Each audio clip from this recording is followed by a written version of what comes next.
Calabros, Camagdose, Cataragadosha. Ano yung nakikita ko na naka-uniform ka ng parang light blue, Labragados ka. Light blue, ano yon? Maseka. Mama, light blue, Maseka, Cataragadosha, Rababase, Naginip pa yung tayo. Nakaupo ka, Maseka. Yung ano ko yung te, uniform ko sa trabaho. Paano Ano, kasi mama? te, nung nakaraan, last week, yung umiyak ako.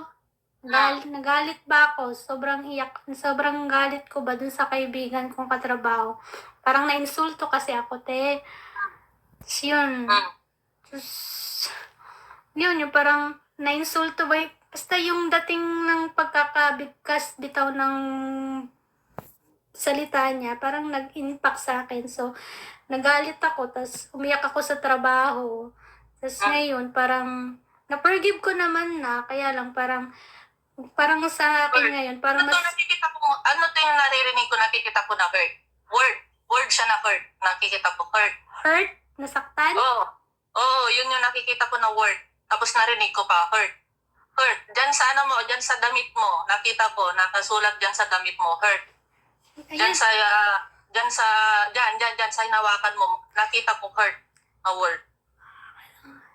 Hanggang ngayon kasi parang na-forgive ko naman, pero parang na-hurt ako before, pero hindi ko lang maintindihan kung hanggang ngayon, dala ko pa, pero na-renounce ko naman, tsaka na-repent ko naman kay Lord. Pero yung friendship namin ngayon, parang naapektuhan ba?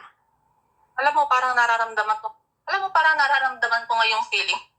Yung feeling, parang hindi ko alam kung pero bakit parang yung situation, parang parang nararamdaman ko, something ganyan. Masika talaga ko siya.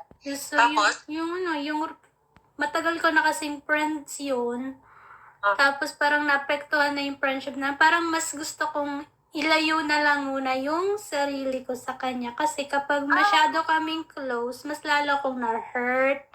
Kasi iba kasi yung the way na, although nature niya naman yung ganong style ng pagsasalita, kaya lang, kasi ako napaka-sensitive ba sa pagsasalita. So parang, yun, parang mas okay na siguro separate ko yung sarili ko. At least hindi ako masyado nasasaktan ba. Yung ganon ba, te?